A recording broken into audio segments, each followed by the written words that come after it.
All right, welcome to EUphoria Season 3, Episode 9. Our guests are going to be Xerxe and Caedrel. Gentlemen, welcome. Thank you for having us. Hello. Thank you for waking up at what I believe is pro player crack of dawn to be here.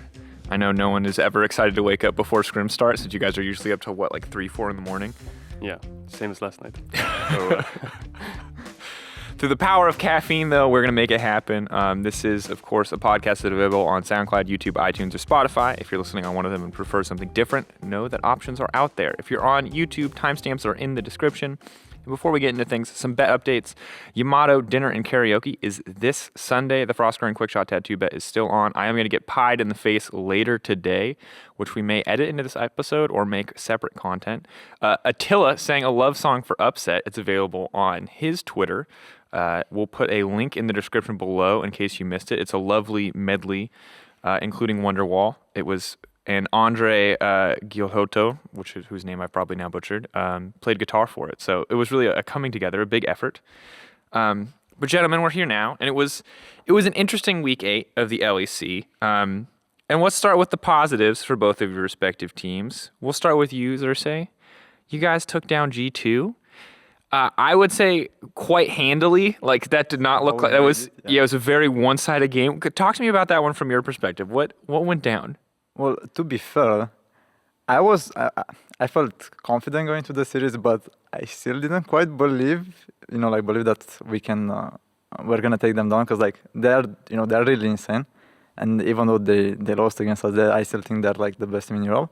And the previous week of practice wasn't so great for us because we didn't have internet, and teams canceled on us, so that didn't help either. Ooh. So that's why I wasn't fully confident in going to the series. But I mean, it looked really dominant. It looked really big. Caedrel, from your perspective, when you was there a moment where you knew that Splyce were going to win the game when you saw that?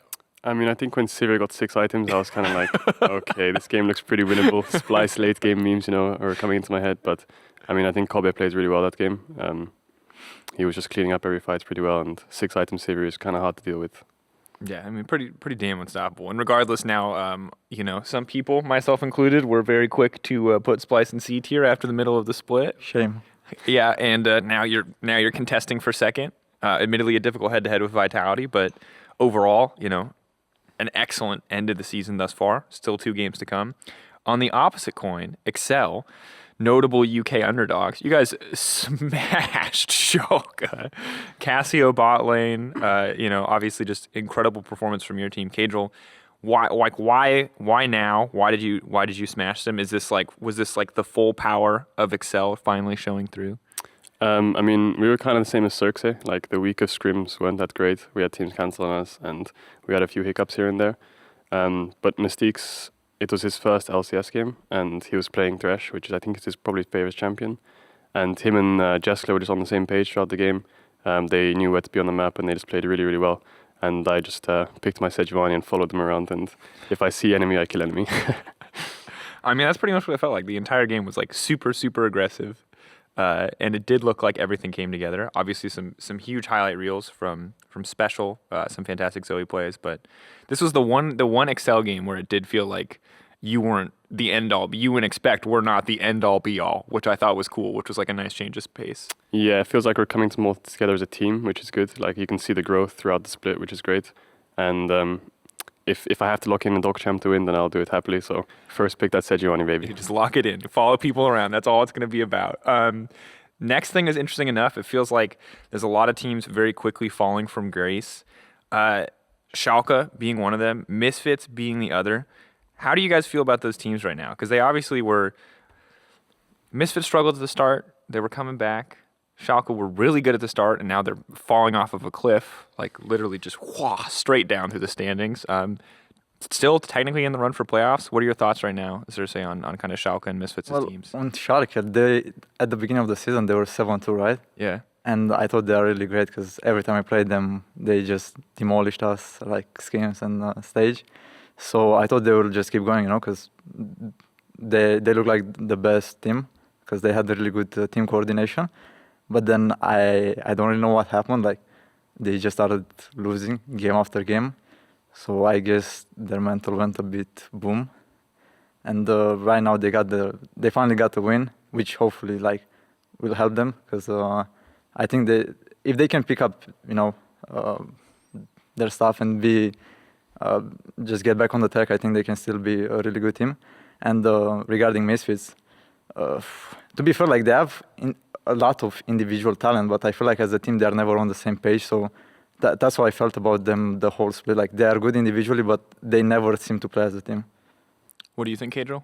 I agree. I think starting with Misfits, it feels like Misfits doesn't have a decisive voice in the comms. When you see like the last few games, they just randomly like start the Baron and everyone dies. Yo, that was...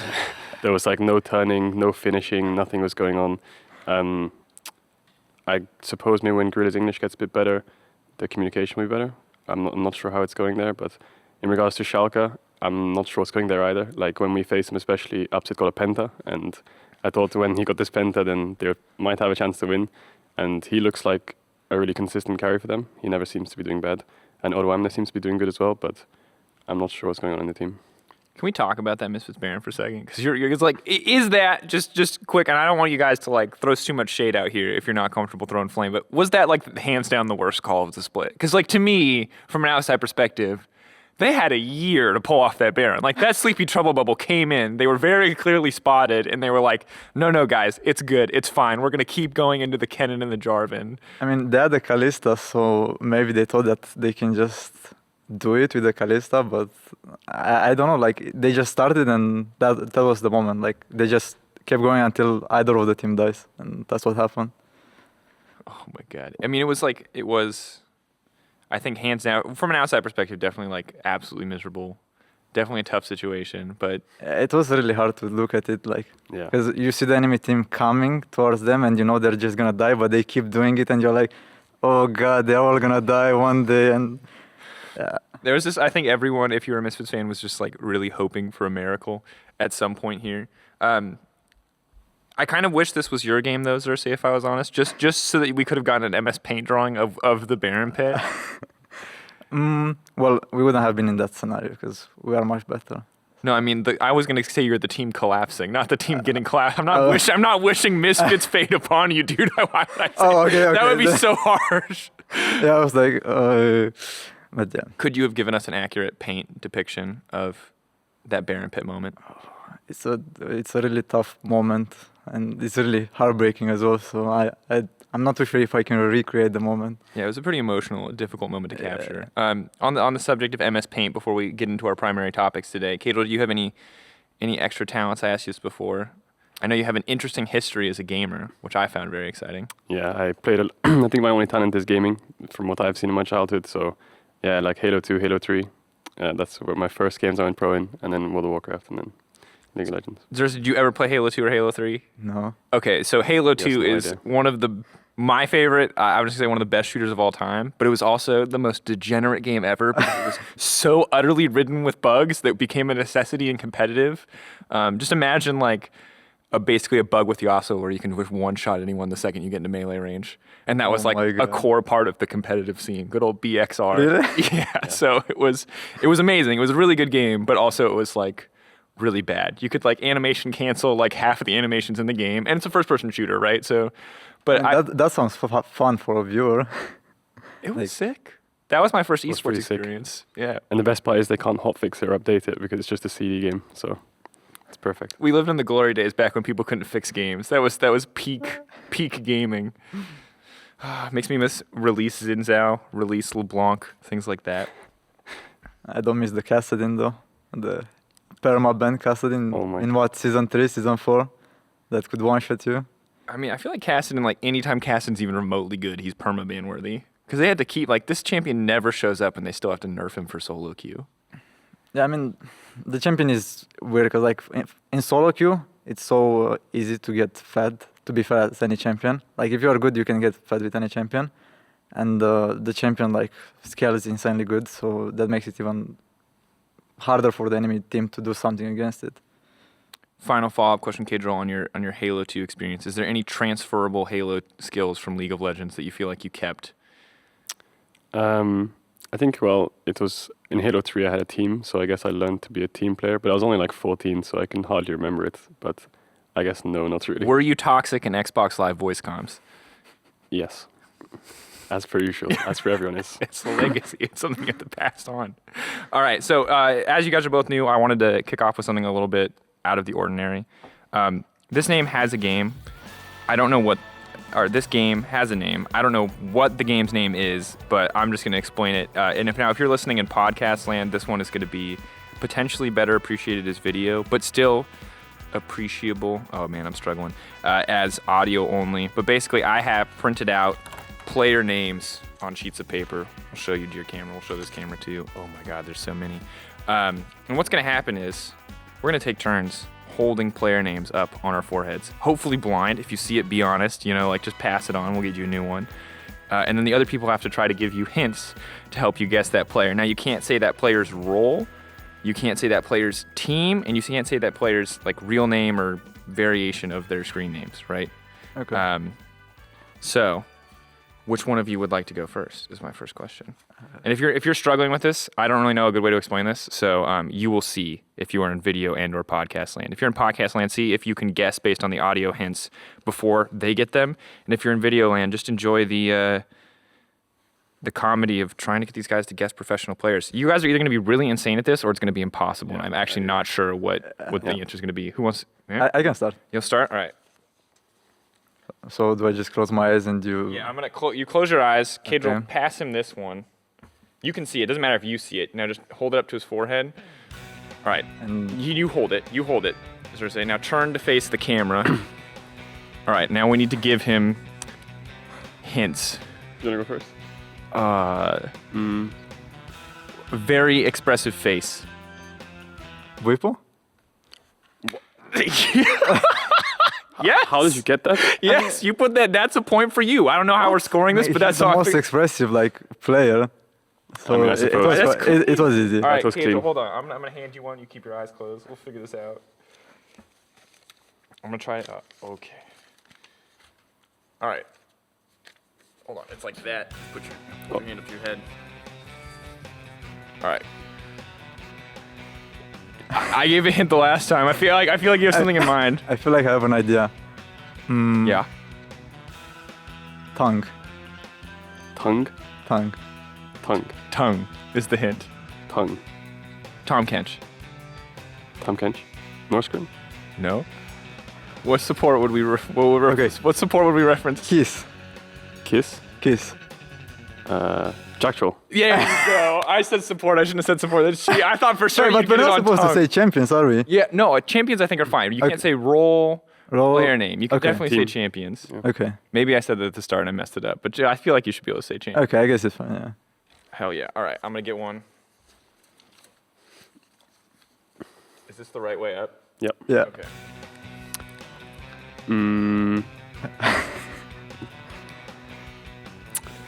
Papa Smithy tweets about him a lot after games. Oh, God. Oh, wait, that's free. Is that Gorilla? Yes. That's the first thing that came to my mind. I was like, Papa Smithy tweets about European players? I was like, there's no way. Yeah. We only have one Korean import that Papa Smithy tweets about. All right, free. All right. I'm just going to pass that one down. That one's for you, Xerxe. Okay.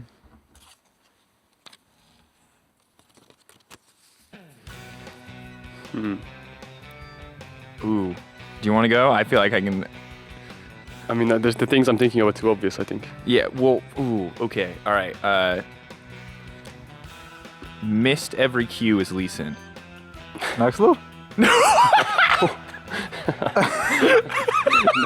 I'm sorry, but I just remembered his game against Rogue, where he played listening to Pantheon. Oh, yeah. That's also true. That's a really good guess, and just Pretty hilarious because it's Okay, not who it I'm is. sorry. Okay, I mean, it's really free if I say there's two champions. so many teams I obvious. could Wait. say, and it'd be really free. I mean, he's a jungler. If Yeah, You missed okay. It's the second one, Elise, that you're thinking of? Yeah. At least listen. Broxo?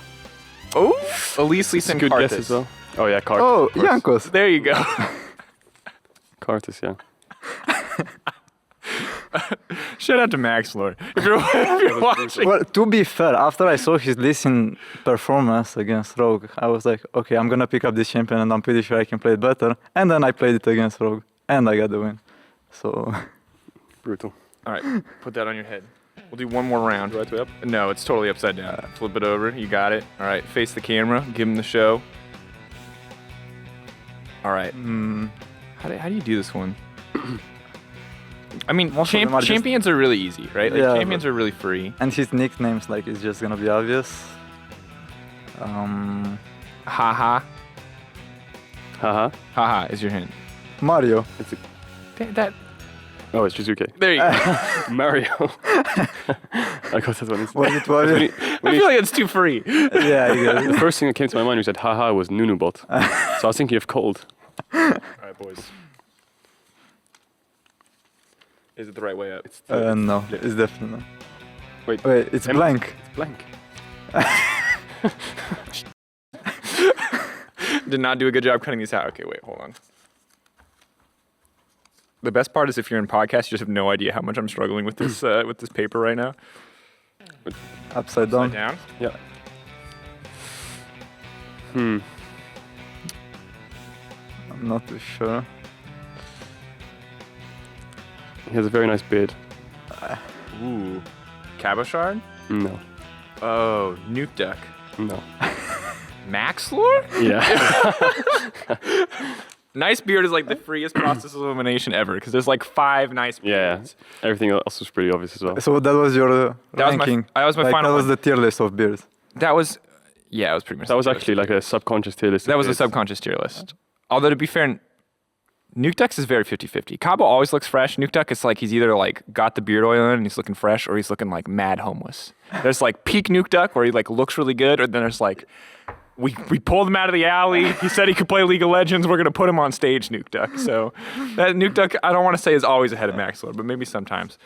We have time for one more, gentlemen. Who wants the final one? I'll take it. You will take it? Oh God, I can read them. That just makes it so hard. Actually, wait, here. Come here, Caedrel. Work with me. We can pick one. We're going to pick one for him. We need something that's going to promote hilarity.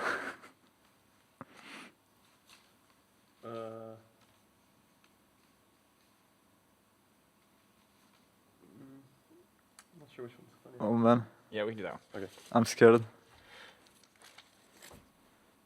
You got it. Yeah. Hand it up. There you go. All right. We can only use... Oh, man. How do you do this one?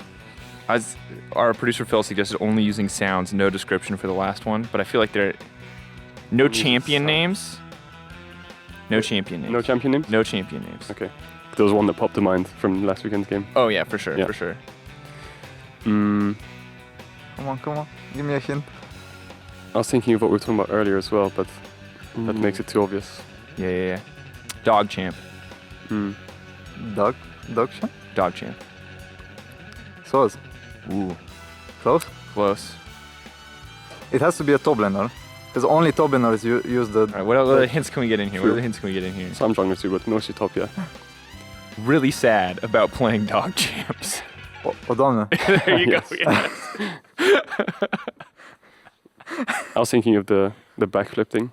Oh, the For- backflip thing would have yeah. been sick. Yeah, we were talking about the EUphoria bit where I had to dress up like a cheerleader. And if you miss that episode, all Odoamne does is keeps trying to add more stakes to the bet. He's like, and we have to do a backflip, and you have to do a dance, and you have to sing a song. And it's like, what? That's the Odo special. Otis all in all the time. All right, that was a game. Ladies and gentlemen, that game has a name, and if you know it, you should send it to me. Also, if there were any better hints that we could have used, please let me know. Because now we get into the meat of today's show, gentlemen, and that's to talk about both of your respective teams. And I think we'll start with Xerxe, because Xerxe is an interesting one. Now, obviously, locked out of playoffs. You guys have a 25% win rate. You've won some sick games. You almost won that G2 game, which is one thing that I'll keep bringing up that people like to bring up when they want to talk, when they want to praise you. Almost. Scarred by this game. Then you got capsed, which happens. It does happen. So talk to me a little bit about the project from your perspective, Caedrel. Like what went well this split? What went wrong? Like how do you feel like it went overall? I mean, it's a brand new organization in the LCS, so obviously there's going to be a lot of hiccups. They had this broad picture idea of a 10-man roster and flying back and forth between London and Berlin and training together and stuff like this and swapping players in and out, which all like sounds nice and makes sense, but the reality of it is sometimes it's kind of hard to pull those things off because it takes a lot of time. So there was a few problems we noticed at the start of the split.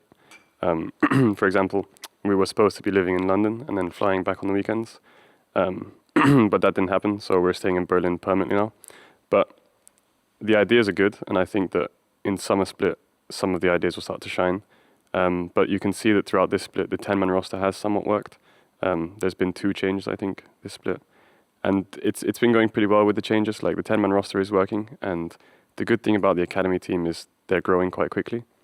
So it also helps me as a player because someone else is ready to take my spot if I don't start like try-harding. So that's quite nice as well. But it's my first time with a 10-man roster, and it's actually pretty nice, I think. Xerxe, now Splyce has their God, I always want to call it an academy team, but it's not an academy team. They have the Vipers. They have the. Do you guys experiment at all? Not with like the 10-man roster so much. I know you guys pulled in Arome, but do you guys ever like scrim against your LVP team? LVP is not even right. The Superliga Orange team. Well, we had plans to do like 1v1s between the laners and the scrims, and like instead of playing solo queue in the morning, just scrim each other and mix up the players a bit. But it never really happened because the schedule was really different to ours, so we never had the time for this play to do something like that. I was kind of hoping that like maybe that there would be some experience there against 10-man rosters because it is such a new concept. Well, not really a new concept, but like this is one of the first times we've seen it. A team actually commit to and use it because like, excuse me, if we remember like Fnatic 2 years ago was like, ooh, we have a 10-man roster, and then they're like, never mind, we have this roster that we'll pull people from at a will and just like we'll doom this challenger roster. So this is the first time I feel like we've seen a team swap that. Xerxe, do you like the idea of a 10-man roster? Is this something that you think is really cool in League of Legends? I mean, I can see it being good, but at the same time, I can see like, like you have this 5-man unit, and they are used to playing with each other. Like they know what the others think, how they want to play the game, and then you put another guy who maybe has another idea of how to play the game. And I can see that being a bit difficult in the beginning because you have to get used to the new guy. But then, like Fnatic did last year with Bupo and Source, when you have 2 players who played 2 different styles, like I can see that being beneficial to the team as well. So I can see it being good and bad at the same time. Caedrel, do you think overall, like this pursuit of the 10-man roster, do you think that this split, has it hurt or helped you guys? It's helped us, I'd say, because we haven't really found our footing as a team yet, and we haven't found an identity. So swapping in and out players can help you see different sides of the team. And if, for example, I sat out one scrim set, I could watch the team from an outside perspective, and I can see what's going wrong. So it's helped us, I think, this split. But I think that it could cause lots of tension and stuff like this. But I think that if the organization handles the environment properly and the players get along well, then there's not as much tension.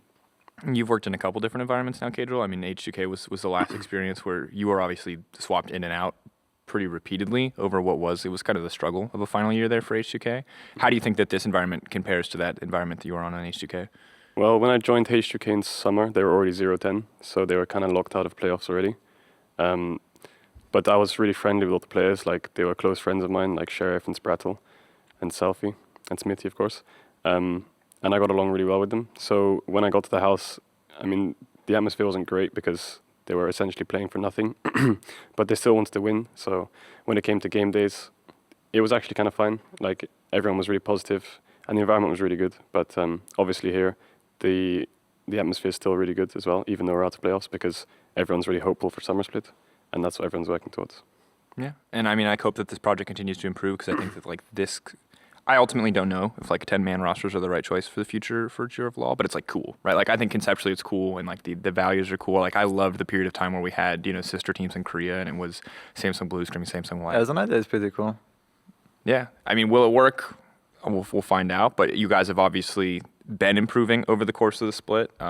Beating Schalke was like a cool representation of that, even if Schalke have been struggling.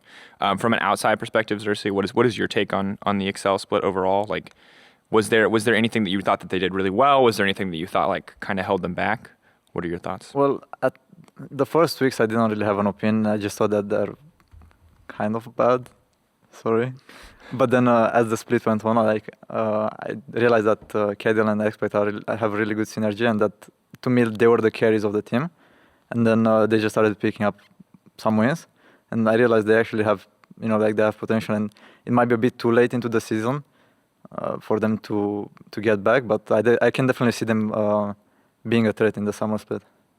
Which is good. I mean, I think that like in these long-term project sense, especially with long-term partnerships, you kind of want to shoot for those bigger, more longer-term goals. Caedrel, do you feel like you can set your aspirations for playoffs coming into summer split? Like, is that what you're shooting for, or are you guys shooting even higher than that?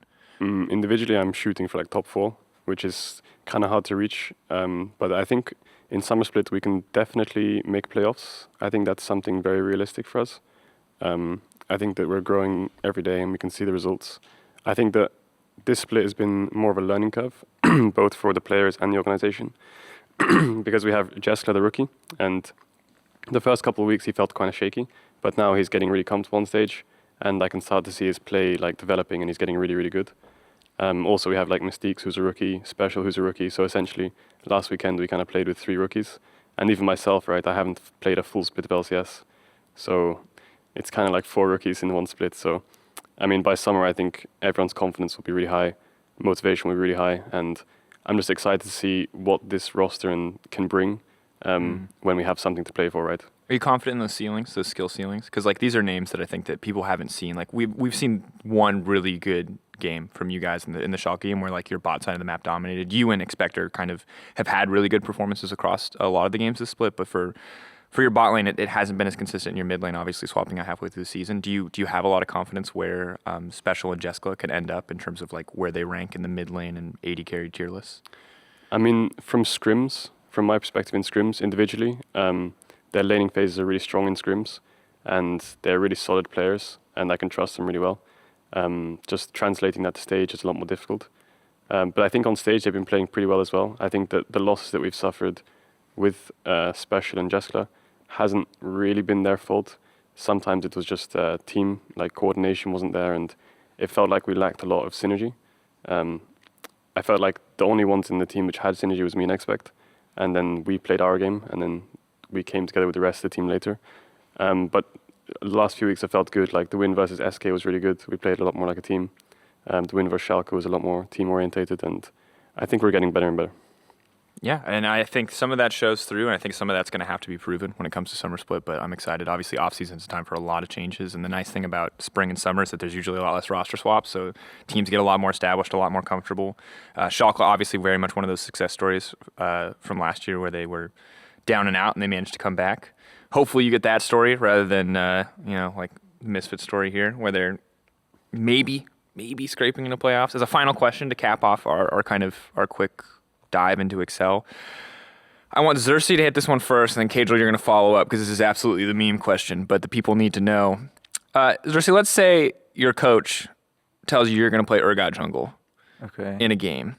Now, admittedly, you've probably practiced this in the scrims at this point. I want you to run me through like what you think would be good about this champion, what would be bad about this champion, because you're an innovator yourself. But to be fair, I actually played Urgot jungle before. Like, if you remember, there was one patch where they buffed the passive for jungle camps. Yep. And it was around revivals, and I actually played the champion in NA solo queue, and I got flamed a lot, and I lost the game. So I didn't have the best. So there you go. Some good experience. So I know the champion, but I didn't have the best experience with the champion. So tell me, like, if you were to describe like how would you play this jungle Urgot? Do you think people can make it work?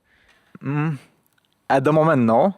But before the nerfs, I would say he was a fine pick. Like if you can manage to get, it's good to put him on a jungle tier list. If they're like S tier is what we see normally, and like B tier is like some of these Zach picks that people are randomly throwing in. Like where is I Urgot don't think he belongs in any tier. Like he's like somewhere special, So, but the thing Edgelord picks. Yeah, like the thing is, you need to get past early game.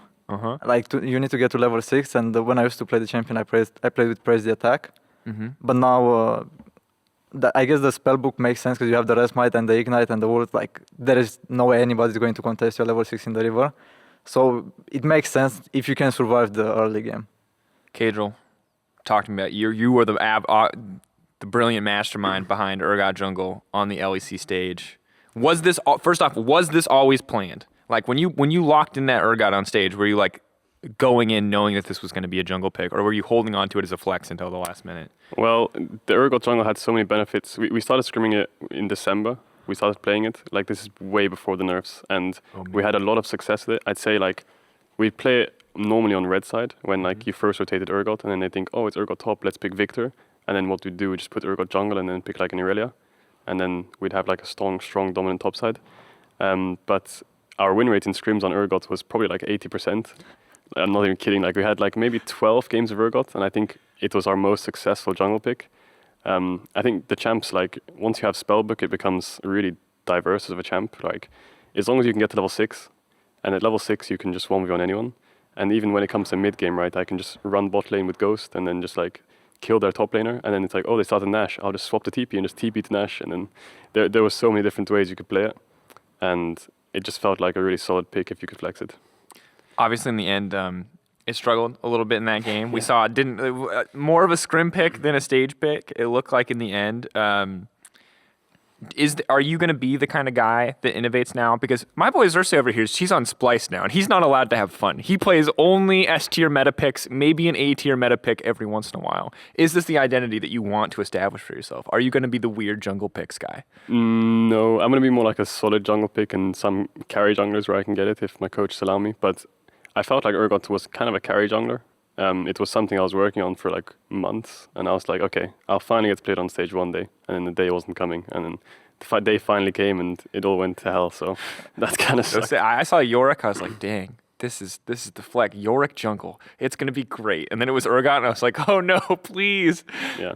The worst part of all was in the caster lounge. So Ender worked on the playtest team, right? And so he was like, Yorick jungle's possible. Yorick jungle's possible. And he's like slamming the button to talk to producers.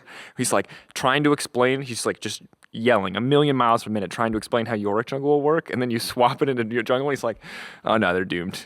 He was skeptical. But I'm glad to hear that, like, I'm there with you on the theory craft end. I obviously didn't see your scrim games, but obviously Urgot level 6, wherever you put the Urgot, is gross. Getting him to that level 6 is always a question mark outside of top/mid lane, but I see the level 6 just being disgustingly challenging smite. Yeah, at level 6, it's like 2v2, 3v3. It's kind of impossible to lose, right? So it's like one stun lands and the Urgot ult flies out the bush from a pink ward, and then that person knows even if they're going to flash, they're like dead, right? So it was more of like a pick where you wouldn't ever dare to all in, because Urgot could be anywhere, and the second you all in, if you get hit by the ult, then you're just dead.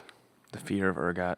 It's kind of the same with Yorick jungle, because I played Yorick jungle. So, like, I played like all the champions, and Yorick has kind of the same problem that if you can get to level 6, because if you remember they buffed the ultimate that it follows you everywhere. Yep. So you could technically have it in jungle, deal maximum health percentage damage, and have the little ghouls following you. So in theory it was good, but it suffers the same problems as Urgot. Where you just have to you need to get to level 6. 6. Yeah, so that's the hardest part.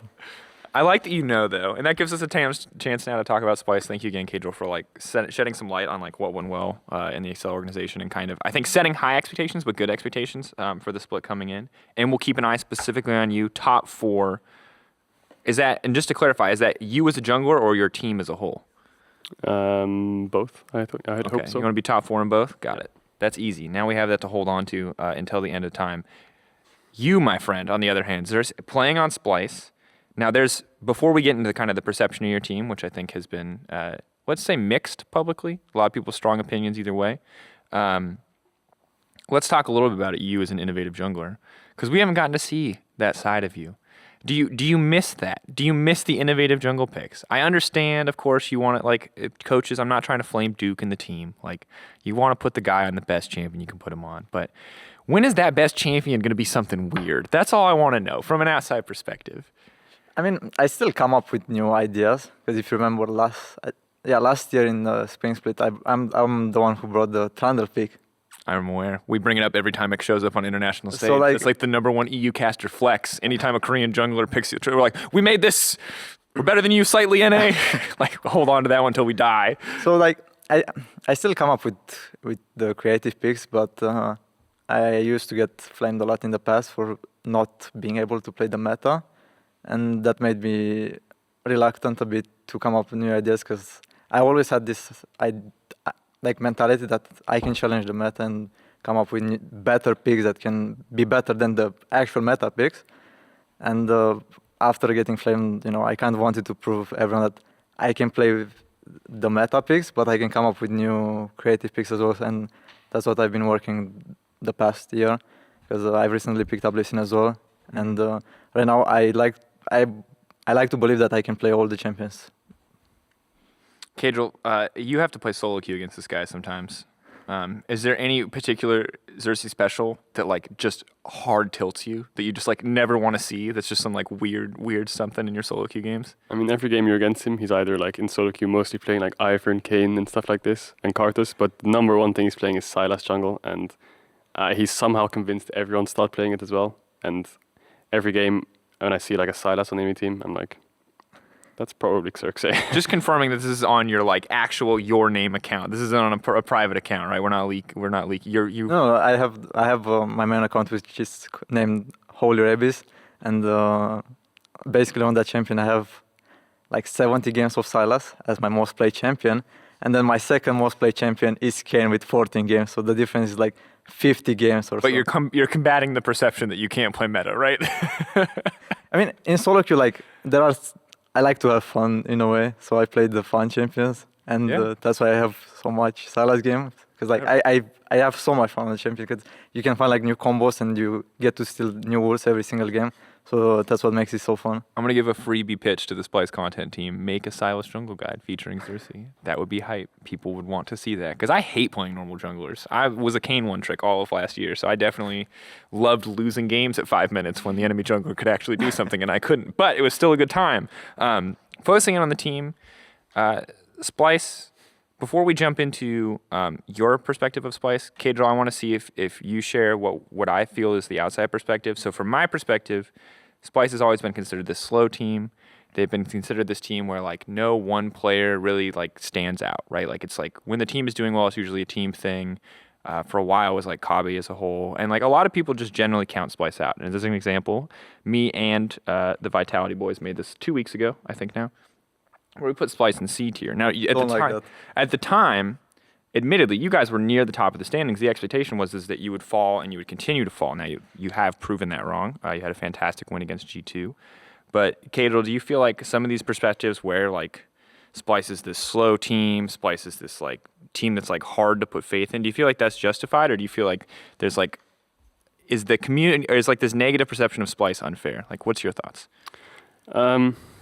Well, honestly, I think Splyce got away with a few, like they got quite lucky throughout the split. No offense. A couple of their wins were like really coin flip, and they got away with so many things that they shouldn't have, like games where they were behind and then they came back in the late game, or games where like Xerxe just randomly steals Baron against a Cho'Gath ult and double smite. And they get away with so many like crazy wins where it's like, damn, they can't keep getting away with this, right? And even against us, it feels like we were playing like a Nocturne comp, and it felt like we had the lead, and it felt like we were winning team fights, but they got away with it again, and they randomly got like objectives, and yeah, I think we just played it bad. But I mean, they're obviously doing something right. So if this slow-paced game is working for them, then it's probably gonna be good for them. But I think in like a best of 5 against like a high-tempo team, maybe in best of 5 against G2, it would be quite hard. But it seems that they really do find their footing in mid-late game. And to be fair, best of 5 against G2 sounds pretty hard for any team right now. I don't want to be like that to be the standard because not a lot of our teams are going to pass that test. We're kind of just hoping. That's going to be really scary. From your perspective, Xerxe, like talk to me about this perception thing, because I mean, even now with you guys contesting for second, obviously not having the head-to-head against Vitality is big, but I'm still skeptical because I have put faith in the Splyce dream before, and I have been burned. So I'm curious. Sell your team to me. Talk to me about like what are you guys good at? How do you feel about this concept that you're a slow team? I mean, it started from last year. I mean, in a way, like the perception is kind of justified, and I know that most of our games are relatively boring and slow, and we're just farming for late game. But we are aware of that, and it's not like we enjoy that style of playing either. Like, I personally want to fight. I want to go in the enemy jungle. I want to take his raptors. I want to contest the crab. But sometimes, like, we either mess up the draft, or like we sometimes play a bit way too scared on stage, and that kind of leads to the slow games. But as you saw last week, we tried to play more aggressive. We tried to challenge up G2 because, like, honestly, if you're gonna play against G2 and you're gonna play for late game, it's gonna be really hard because they're just gonna demolish you in the early game. So you have to do something. And against SK, we are just trying to prove to ourselves, especially, that we can be decisive and we can play the early game. and we are on the. I would say we are on the right track right now. It does feel a little bit like you guys are on the up and up. Is this an issue that persists in scrims as well, or is this just a stage issue where you talk about like people not being as willing to be aggressive? The thing is, I actually feel like we play worse in scrims than on stage. Ooh. Like surprisingly, I don't know. It's weird because like our scrims are not that slow. Like in scrims, like we actually in scrims we lose the early game, but we have really good mid game rotations. And on stage we actually win the early game, but then the mid game, looks we are so slow that's why we scale to late game, because we have no idea what to do in mid game.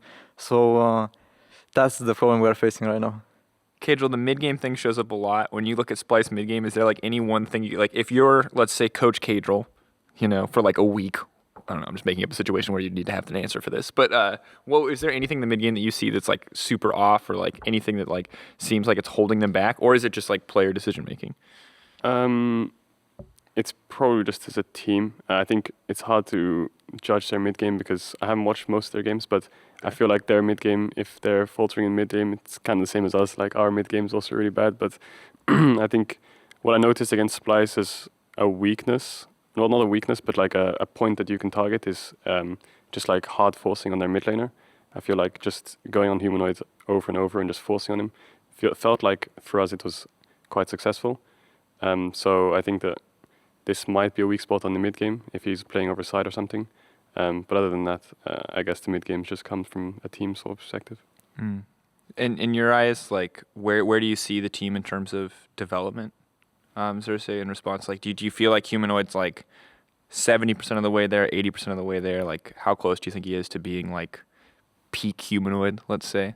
I think we're gonna see peak Humanoid in playoffs. I think he's been playing really good, especially for a rookie. Like, he wasn't nervous on stage and he had really good games. Like, and his comms are really good and aggressive as well. And I think he's getting there for sure. Now, we talked a little bit about synergy. Caedrel, obviously, you and Expect have great synergy, and that shows through. And to a certain degree, Xerxe, you and Vizicsacsi have shown some good synergy.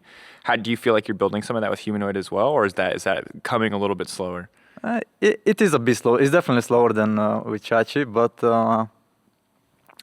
we have an entire split, right? So hopefully by playoffs we're gonna have that peak synergy. So now for Caedrel, I kind of gave the cop-out to you, right? Because your team's already out of playoffs. So we can talk, not even a cop-out, we can talk more long-term because that's what's there, that's what's available. Now you're talking to me more about like this, like, hey, we're working towards this, we're building this up. But you also have playoffs right around the corner. Like, you do not have a lot of time to get like peak Splyce on the stage, Xerxe. Like, what do you think is like the number one thing that you guys need to focus on? To show those performances, to win those best of fives that are coming up? Well, I think we just need to work on our mid game. So we just need to be more decisive in mid game, so it doesn't lead to the late game Splyce games. That's pretty much it. I mean, it's a little tough. Yeah, because I think our early game most of the time it's good. Like on stage, we are actually the second team with the highest lead at 15 in gold. It's just that our mid game rotations are somewhat messy. Yeah. Sometimes you guys chill. I've noticed that. Yeah, we are chilling way too much. We're just chilling a lot. Yeah. I'm curious, like, is this like do you need a stronger voice on the team? Like, is there someone that is a strong voice, or people just not saying anything in the mid game? Like, how is communication? Not sure how to go around this question because I don't want to reveal too much. But you don't need to say if there's like one specific person, right? Like, I don't want you to like reveal the shot caller if that's something you're trying to hide. But like, do you feel like you have strong mid game communication? Is there a voice that is saying, "Do this, let's go"? I think we have, but we are really inconsistent. Mm-hmm. Like sometimes we can all see the play and know what we're supposed to do, and sometimes we are all lost. So it's kind of a team effort to see the play. Okay. Well, I want to know more, but you're going to hold back, and I respect that. You're allowed to hide your information going into playoffs because someone apparently shot calls much worse when they get camped, and I don't know who it is, but I'm going to find out. That's me. Good. I mean, the thing is if you had to rate as a kind of cap off to this, if you had to rate Splyce on this tier list now, obviously a lot of things on this tier list aren't great. We have Schalke in B tier, which it was arguable up until maybe this past week, where they've just continued to fall off of a cliff. Misfits too. We can't get them all right, you know? Sometimes teams just fall. It's just rocket down to the bottom of the standings. Do you feel like you guys are an A-tier team? Are you ready to contest the teams that you're currently fighting for second place in? Or do you feel like you're like one step behind? In a way, I would say we are somewhere between A and B. Like I don't think we are insane yet, but we are definitely at the top, like top 3, top 4, I would say. Where are you going to be when playoffs hits? Are you still going to be in that same spot, or are you going to be like in playoffs? We're gonna be the best team. Playoffs are going to be the best team. There you go. That felt. I'm going to be honest. That felt a little. I felt a little like just trying to tell me what I wanted to hear.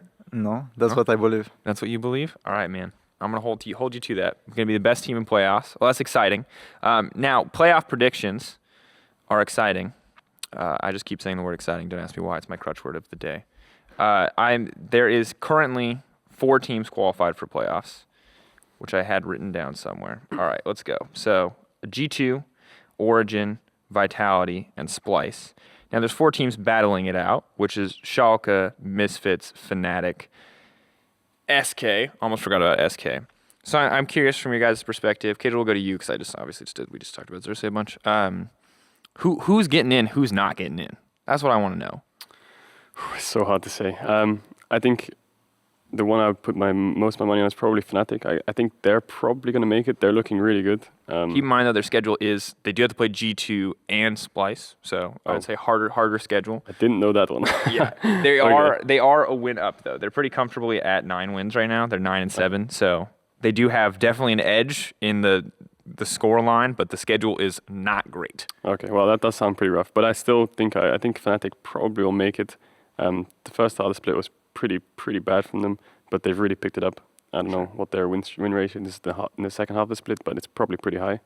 The second team, I'm not sure. It's so hard to say. It's really, all these teams are woefully inconsistent. You've got Misfits who are somewhere. Presumably they're not on stage, but they're somewhere. The same is true for Schalke and SK, who are like, some of their games are great and some of their games are pretty abysmal. I think I'd have to go with Schalke, Fnatic and Schalke. I don't think Misfits is going to pick it up. I think they need way more time, and I think SK is just, you just don't know what to expect from them. They're like a wild card sometimes. Like they beat G2, but then other times like we beat them in like 25 minutes, right? So there's like different shades of SK. Yeah, I don't know which one's going to show up. Why the confidence in Schalke? Because they've been falling off a cliff. Like, what is it that you see in Schalke that you're like, ooh, yeah? I guess when they lost to us, maybe it was like maybe it woke them all up in like reality check. I think that they have really good players. In Odoam, they upset Mento. I think they're really strong. Ignar is also really good, I think. I think they might have picked it up after they lost to us because they did win yesterday, I think, on Sunday. Saturday, sorry. So I think they'll pick it up. What's their schedule like, do you know?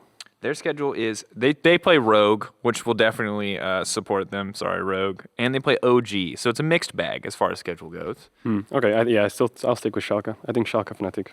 Xerxe, from your perspective, are you on the Fnatic Schalke train? Yeah, I agree with this because I feel like Misfits they're not where they're supposed to be at this point.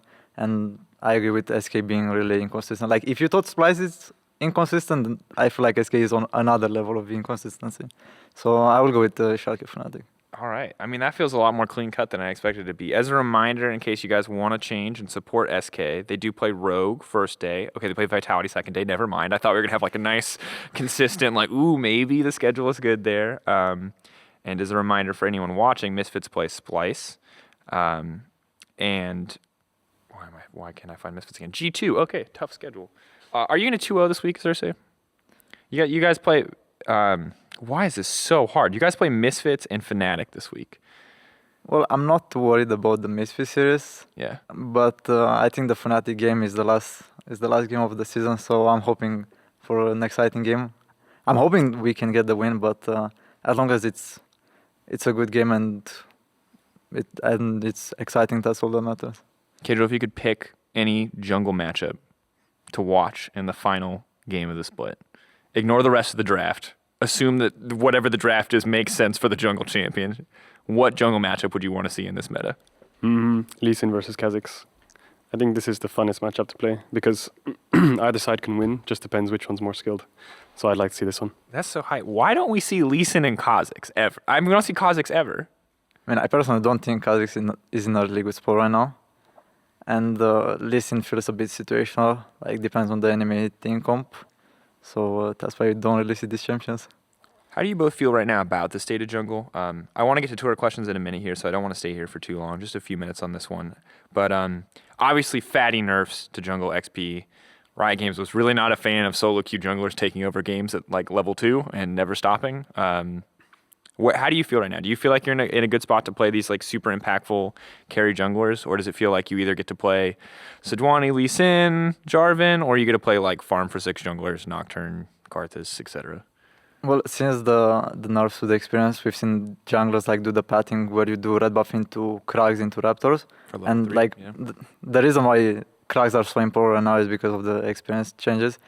That if you don't take Krags, you're usually behind like 2 levels compared to your solo laners, and that feels really, really bad. So in order to keep up with the experience, like you have to take that Krag camp like on respawn timer, and I don't really feel like I have too much of a say in the game. I mean, I have a lot of power in the early game, like the first 10 minutes, but then I kind of let my team take the wheel and I just roll with it. Do you feel the same way, Caedrel? I mean, yeah, that's how jungle feels. Like the first couple of weeks, you could play like Kha'Zix and stuff, which is something I really enjoy playing. But the thing is, after the first couple of clears, your XP, you just start falling behind more and more from your laners. But I think the first 15 minutes you can control the game, but after that, you're just like a dog. If you're not playing a carry champ, you're just playing like Sejuani, Gragas, you're just an ult bot, and it's not a great feeling. It would be nice if we had like more XP in jungle, because then you can play like more power farming junglers and keep up with lanes and have way more tempo. But I think the tank junglers are just better now. And I don't know how Korean teams just like blind pick Lee Sin all the time. Their coaches love them, I guess. I mean, the problem that I see right now is that your AD carry is going to take your Raptors, your mid laner is going to take your Krags, and your top laner is going to take Grom, and then the support wants walls for whatever reason because they need Ardent Sensor or something like that, and you are there stuck with no camps. And don't forget blue and red go to AD carry mid. Of course. You get a scuttle every 5 minutes, that's about it. If you're lucky enough. Oh man, this sounds brutal. To be fair though, like it's actually a really hard puzzle to solve, because for a while I was really dumb and I was like, let's put more experience in Scuttle. That'll be a great idea. And then it was literally Xin Zhao Camille every single game. And I obviously had no say over those changes. But I was like, oh, Riot Games, that makes sense. But the second that like you kind of add any additional reward, whether it's for counter jungling or these neutral objectives, it's just like you just pick a level 2 jungler and you just go fight for it every game. Yeah, I think the worst feeling is in competitive, it's like you have to do your Krugs to keep up. But once you go to Krugs, it feels like you're in an island. Like the rest of your team's on the map and you're like on Krugs all the way over here. And then like they're making you play top and you're just like, oh, I'll be there in about 2 minutes. Because part of the reason that camp is worth so much XP is because it takes a year. That camp takes forever. Like no champion clears Krugs quickly. Yeah. I mean, yeah, that's why like you need to play champions with a lot of AoE, like Kane, but he's not really seen. Sylas has a lot of AoE for the Krugs, but... And Tiamat was quite useful as well, but then that got nerfed. So yeah, they're just hitting us left, right, and center in the nerfs. Jat, if you watch this, make jungle better. That's the request here. Just 2 humble junglers from the LEC, Scuttle, please. From this minor region known as Europe. We just need a little jungle buff. Yeah. And the worst part is the Scuttle, because it's never going to be a 1v1 between the junglers, because it will always come up to who has prior on the adjacent lanes. So like, even if you are the stronger jungler, let's say you are Xin Zhao against Zek, if the enemy mid laner and the enemy bot lane will come first, it doesn't matter, you are stronger, right? So you are just stuck there, and you just feel bad. You just look at the enemy Zek taking the crab in front of you, and there is nothing you can do about it. Oh my god, that sounds like the worst feeling in the world. Watching a Zac steal any camp from you has to just be infuriating. It is really. But I think the best 2 feelings you can get as a jungler is like when your mid laner ganks top and it's like, oh, you can take mid wave. It's like, oh yes, mid wave, thank God. Or it's like your bot lane like needs a push out and you're like, oh sure, and you just take all I'll the help you creeps. reset. I'll help you. Yeah, you guys, Push they're the entire freezing way. on you. Yeah, no problem. I'll walk right into Get a quick level up, don't mind me. quick tower plate gank. Actually, what I like to do is sometimes like sneak the blue off. Like I let my mid laner fight 1v1 for the mid pro, and then I just sneaky take the blue off, and he doesn't realize. Like he realizes 5 minutes after, hey, where is my blue off? I'm like, they took it. enemy jungler to get. Yeah, especially when I mid plays like Zed and Akali and stuff, like energy champs. Oh. He always tells me like first blue is really important, like it can help me kill. So as he's like fighting in mid, I'm just like slowly doing it, hoping he doesn't notice. And if he doesn't like say anything, I'll just take it. And he'll be like, hey, I need those blue buffs on these champs. I'm like, yeah, sorry, I forgot. Oh yeah, sorry, energy champ. Yeah, I forgot. It's really important. No mana, yeah. You have like unlimited mana, right? It's fine. It doesn't matter that it super helps you regen out. Yeah. Actually, the worst part for me is that in solo queue, I never ever give blue buff. And then when I play games, I always have to give my blue off. So you're like, guys, I swear to God, I can get to level 6 at like 6 Yeah, minutes like- and 30 seconds. Like, I can get there. We're going to have level 6 ready to go. And then the mid laner's like, I need my blue buff. You're like, yeah, I'm sorry. I can't get to level 6 in 6 minutes and 30 seconds. Like, You're not going to give me the blue okay, buff. bro, you can take the blue off, but I will not be on the same map with you.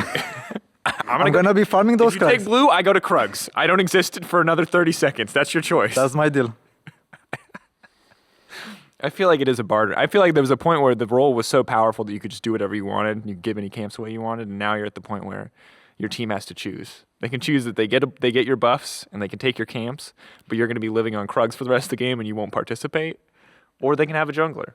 And I'm just saying more teams should give up their blue buff. Mid Yes, lane's please. overrated. That's my stance. Buff Even if it's jungle. the most important lane in the game, prio, whatever, don't care. Buff jungle. That's what I like to hear, Caedrel. Twitter questions. Our final segment of the day. Thank you, gentlemen, for talking to me about a little bit about jungle. As a former Kane one trick, I had to branch out at some point, but it doesn't sound like a good time to go back to the jungle. I'll be honest. I asked for your dream final. Looking at the teams that are locked in playoffs, I got a ton of different answers, including one or two that were not at all related to playoffs. Shout out to the guy who said Jedis versus Time Lords. If there are any Doctor Who fans, do you Doctor Who? Are you a Doctor Who fan? I used to watch it a long time ago when David Tennant was the Doctor Who Good times. back in the days. And Do you have any idea? There's no idea. That's no fine. idea what's dude. happening It's, here. it's like, just don't insult it. That's all you need to know. The fan base is very scary sometimes, but it's an okay show. It's an all right show. It's a good time.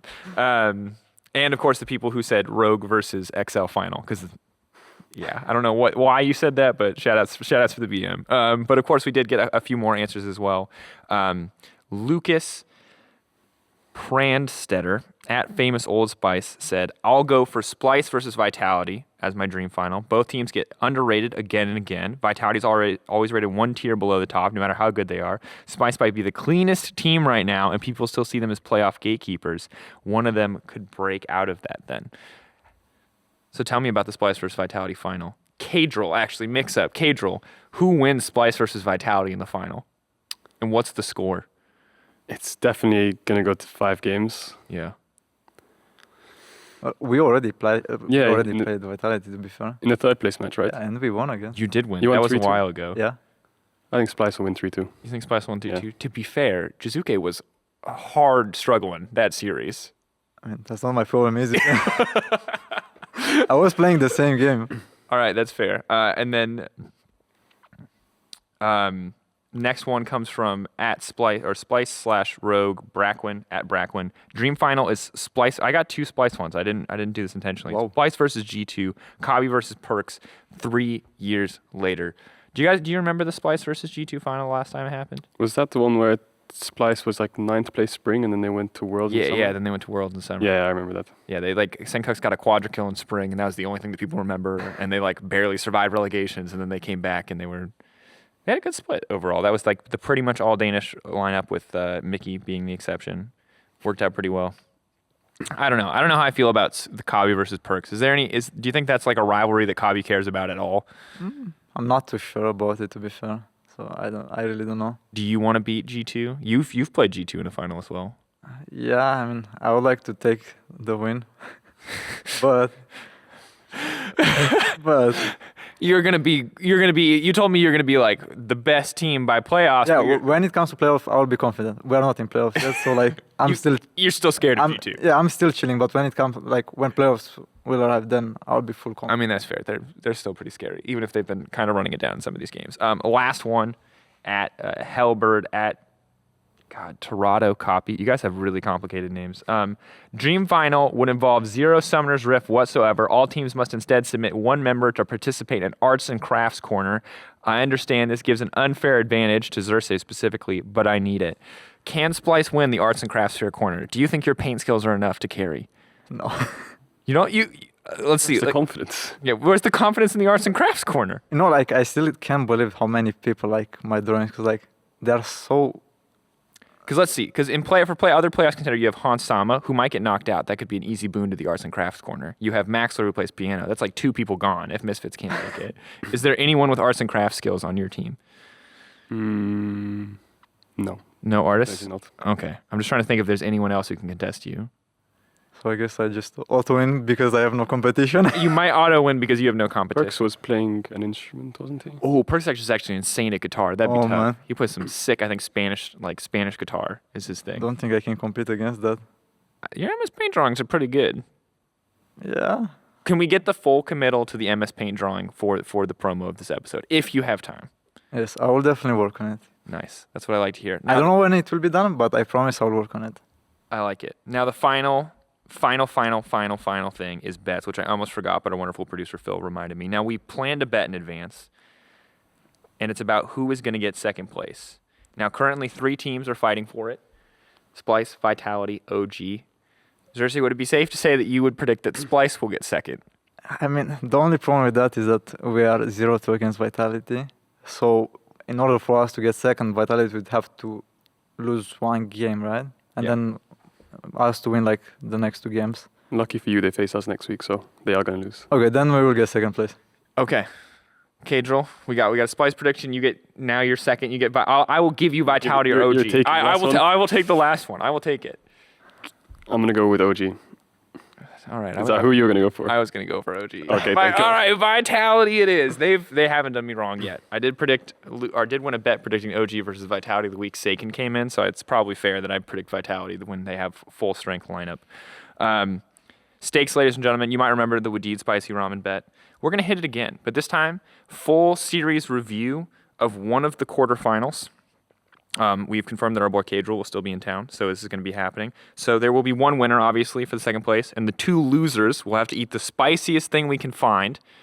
And then while still, no, you're not allowed to drink any water, super spicy, and then while still dealing with the immeasurable, insufferable pain that is either spicy ramen or some other godforsaken pepper. I don't know. We will find a way.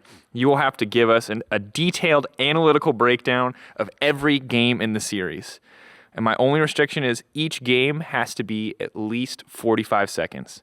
So it could be as short as like 2 minutes that you're suffering in this burning mouth of hell. Or if it's a 5-game series, it could be real long, boys. It could be real long.